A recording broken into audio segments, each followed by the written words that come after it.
Welcome to சோலை சாய் சமையல். இன்றைய வீடியோவில் எப்பவும் போல் மெதுவடை மசால் வடைன்னு செய்யாமல் இன்றைக்கி வேர்க்கடலை வடை தான் செய்ய போகிறோம். அது ரொம்ப டேஸ்ட்டாக இருக்கும்.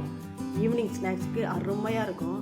வீடியோக்குள்ளே போகிறதுக்கு முன்னாடி நம்ம சேனலை இது வரையும் சப்ஸ்கிரைப் பண்ணணும்னா பண்ணிக்கோங்க. பக்கத்தில் இருக்க பெல் பட்டன் ஆல் ஆப்ஷனை கிளிக் பண்ணி வச்சுங்க. அப்போ தான் நம்மளோட எல்லா வீடியோவும் உடனுக்குடன் நோட்டிஃபிகேஷன் வரும். வாங்க வீடியோக்குள்ளே போய் எப்படி செய்கிறதுன்னு பார்க்கலாம். இந்த வடைக்கு வறுக்காத வேர்க்கடலையை பச்சை வேர்க்கடலையை 2 மணி நேரம் ஊற வச்சு எடுத்து வச்சுருக்கிறேன். தண்ணியை வடிச்சிட்டு இதை மிக்சி ஜாரில் போட்டுக்கலாம். ரொம்ப நைஸாக அரைக்க வேண்டாம், குறகுறப்பாக அரைச்சிக்கலாம். இந்த மாதிரி அரைச்சோன்னா 2 ஸ்பூன் எடுத்து வச்சுக்குவோம். நம்ம கடலைப்பருப்புலாம் வடைக்கு அரைக்கும் போது எடுத்து வச்சுக்கோம்ல, அந்த மாதிரி எடுத்து வச்சுக்குவோம். இன்னும் கொஞ்சம் அரைச்சிட்டு வந்துக்கலாம். இந்த மாதிரி அரைச்சிக்கோங்க. ரொம்ப நைஸாக வேண்டாம். நம்ம அந்த பவுலில் மாற்றிக்கலாம். இந்த வேர்க்கடலை அரைச்சி வச்சுருக்கோம்ல, இதில் 1/2 கப்பு கடலை மாவு போட்டுக்கலாம். 1 கப்பு வேர்க்கடலை ஊற வச்சேன், அதுக்கு 1/2 கப்பு கடலை மாவு. பச்சரிசி மாவு 1/4 கப்பு. இதில் கொஞ்சமாக மஞ்சள்தூள் போட்டுக்கலாம்.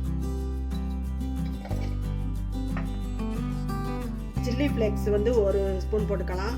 நீங்கள் இல்லைன்னா பச்சை மிளகாய் போட்டுக்கலாம். இஞ்சி பூண்டு பொடியாக அரைச்சி வச்சிருக்கேன் பாருங்க, இதே இதில் போட்டுக்கலாம்.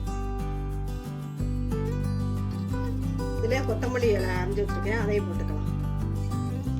கருவேப்பிலையும் பொடியாக அரைஞ்சி வச்சிருக்கிறதையும் போட்டுக்கலாம்.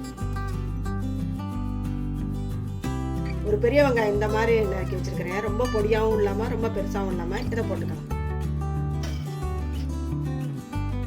நம்ம எடுத்து வச்சிருந்தோம்ல வேர்க்கடலை, அதையும் போட்டுக்கலாம்.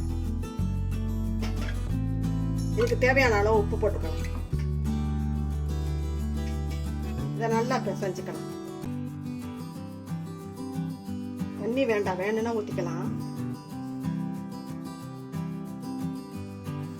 பிடிச்சவங்க கரம் மசாலா கூட போட்டுக்கலாம். நான் அதெல்லாம் போடலை.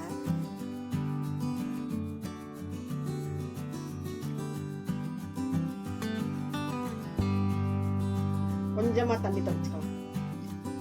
ரொம்ப ஊற்றிடாதீங்க. வடை தட்டுற அளவுக்கு வந்தால் போதும்.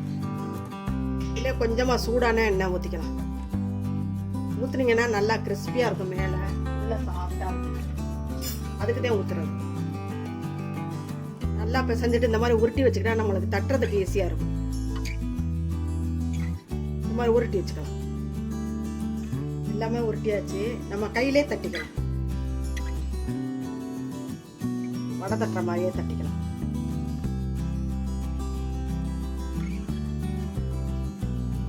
நம்ம எண்ணெயில போட்டு எடுத்துக்கலாம். எண்ணெய் காஞ்சிருச்சு, எண்ணெயில போட்டுக்கலாம்.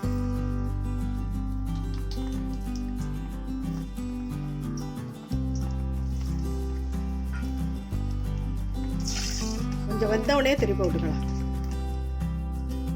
அடுப்பை மீடியம் ஃப்ளேம்லேயே வச்சுங்க. அதிகமாக வச்சா கறிக்கணும், உள்ள வேகாது.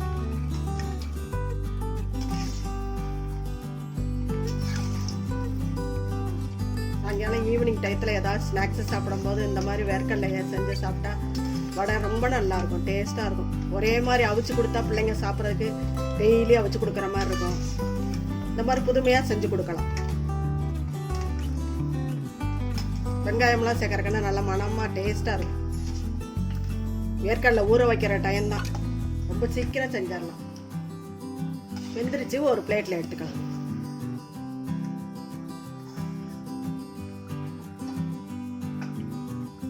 எண்ணெயே உறிஞ்சலை, இருந்தாலும் பட்டர் பேப்பரில் வச்சோம்னா நல்லா எண்ணெயே இருக்காது.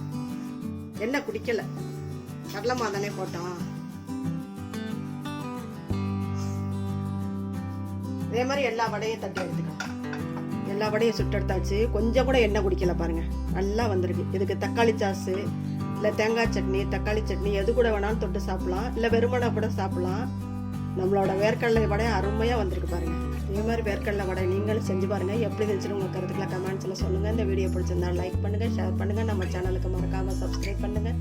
நன்றி, வணக்கம். அடுத்த வீடியோவில் பார்க்கலாம்.